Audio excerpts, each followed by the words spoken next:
ஜவ்வரிசி வத்தல் எப்படி செய்கிறதுன்னு பார்க்கலாம் வாங்க. அதுக்கு 1 கிளாஸ் அளவு மாவு ஜவ்வரிசி எடுத்துருக்கேங்க. இந்த வத்தல் வந்து நம்ம மாவு ஜவ்வரிசியில் தான் செய்ய முடியும், நெய்லான் ஜவ்வரிசியில் செய்ய முடியாது. இப்போ மாவு ஜவ்வரிசி 1 கிளாஸ் அளவு எடுத்துருக்காங்க. இப்போ மிக்ஸி ஜாரில் சேர்த்து நைஸாக அரைச்சிட்டு வந்துடலாங்க.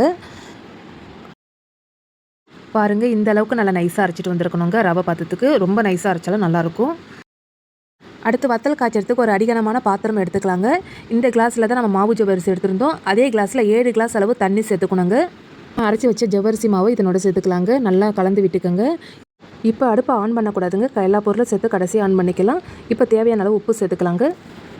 அடுத்து காரத்துக்கு 5 பச்சை மிளகாய் எடுத்துருக்கோங்க. இதை வந்து மிக்ஸி ஜாரில் சேர்த்து நல்லா நைஸாக அரைச்சிட்டு வந்துடலாம். 1 கப் மாவு ஜவ்வரிசிக்கு 5 பச்சை மிளகாய் எடுத்தால் கரெக்டாக இருக்குங்க. இப்போ அரைச்ச பச்சை மிளகாய் விழுதை இதனோட சேர்த்துக்கலாம். இப்போ நல்லா மிக்ஸ் பண்ணி விட்டுக்குங்க. நல்லா கலந்து விட்ட பிறகு இப்போ அடுப்பை ஆன் பண்ணிக்கோங்க. அடுப்பை ஆன் பண்ண பிறகு கைவிடாமல் இதுமாதிரி கலந்து விட்டுக்கிட்டே இருக்கணுங்க, இல்லைன்னா கட்டி பட்டுடும். இதுமாதிரி கைவிடாமல் நல்லா கலந்து விட்டுக்கிட்டே இருங்க. நம்ம வந்து ஜவ்வரிசியை வந்து பொடி பண்ணி சேர்த்ததுனால சீக்கிரமாக வெந்துருங்க. இது வேகிறதுக்கு ரொம்ப நேரம்லாம் எடுத்துக்காது, ஒரு 10 நிமிஷத்தில் ரெடி ஆகிடுங்க. ஒரு 10 நிமிஷத்தில் நம்ம ஜவ்வரிசி வத்தல் செஞ்சிடலாங்க. பிகினர்ஸ் கூட ஈஸியாக செய்யலாம். மாவு ஊற வச்சு அரைக்கணுங்க அப்படிலாம் எந்த வேலையும் இல்லைங்க. மாவு ஜவ்வரிசி வாங்கிட்டு வந்து ஒரு மிக்ஸியில் பொடி பண்ணாலே போதும். ஒரு 10 நிமிஷத்தில் நம்ம ரெடி பண்ணிடலாங்க. பாருங்கள், எல்லா இடமும் நல்லா கொதிக்க ஆரம்பிச்சிடுச்சு பாருங்கள். இந்த அளவுக்கு நல்லா தளன்னு இருக்கணும், ரொம்ப தண்ணி ஆகிடக்கூடாதுங்க.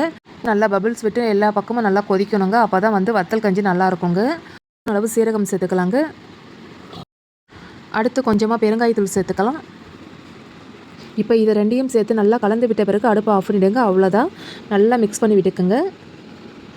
அடுத்து நம்ம வத்தல் ஊற்றுறதுக்கு பிளாஸ்டிக் ஷீட் இல்லைனா காட்டன் கிளாத் இல்லைனா ரேஷன் புடவை எது வேணாலும் எடுத்துக்கலாங்க. நான் இன்றைக்கி ரேஷன் புடவையில் தான் ஊற்றுறேன் பாருங்கள். இந்த அளவுக்கு நல்லா திக்காக இருக்கணுங்க. ரொம்ப தண்ணியாக இருந்ததுன்னா எடுக்கிறதுக்கு சரியாக வராது. முக்கியமாக வத்தல் காய்ச்சறதுக்கு குக்கர் யூஸ் பண்ணிங்கன்னா குக்கர் மூடி போட்டு விசில் வச்சிடாதீங்க. ரொம்ப பசை மாதிரி ஆகிடும், அப்புறம் எடுக்கிறதுக்கு சரியாக வராது. வெயில் நல்லா அடிக்கும்போது தான் நம்ம வத்தல் போட முடியுங்க. காலையில் போட்டிங்கன்னா சாயங்காலமே நல்லா ட்ரையாக காஞ்சிருக்கும். இப்போ இன்றைக்கி சாயங்காலம் பார்க்கலாங்க இந்த வத்தல் எப்படி காஞ்சிருக்குன்னு. அன்றைக்கி சாயங்காலமே பாருங்கள், நல்லா ட்ரையாக இந்த அளவுக்கு காஞ்சிருக்கணும். கொஞ்சம் கூட ஈரப்பதமே இல்லாமல் இருக்கணுங்க. அப்போ தான் துணியிலேருந்து எடுக்கிறதுக்கு ஈஸியாக இருக்குங்க. இப்போ வந்து இந்த துணியை வந்து நல்லா மடித்து போட்ட பிறகு தண்ணி தெளித்து விட்டுக்குங்க. எல்லா இடமும் நல்லா ஃபில் ஆகிற மாதிரி தண்ணி தெளித்து விட்டுக்குங்க. உடனே எடுக்க முடியாது, ஒரு 5 மினிட்ஸ் வெயிட் பண்ணணுங்க. உடனே எடுத்திங்கன்னா வத்தல் வந்து உடஞ்சி வரும். அதனால் ஒரு 5 மினிட்ஸ் கழித்து எடுத்திங்கன்னா ஈஸியாக இருக்கும் எடுக்கிறதுக்கு.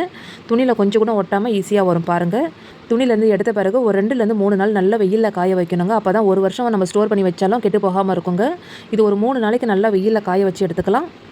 ஒரு 3 நாள் நல்லா வெயிலில் காய வச்சு எடுத்த பிறகு பாருங்கள் எந்த அளவுக்கு நல்லா ட்ரையாக நல்லா காஞ்சிருக்குன்னு. இந்த மாதிரி இருக்கணுங்க வத்தல் காஞ்சிங்கன்னா. அப்போ தான் ஒரு வருஷம் ஆனாலும் நமக்கு கெட்டு போகாதுங்க. இப்போ வத்தலை வந்து எண்ணெயில் பொரிச்சு காமிக்கிறேன் பாருங்கள், எந்த அளவுக்கு நல்லா வெள்ளையாக சூப்பராக கிடச்சிருக்குன்னு.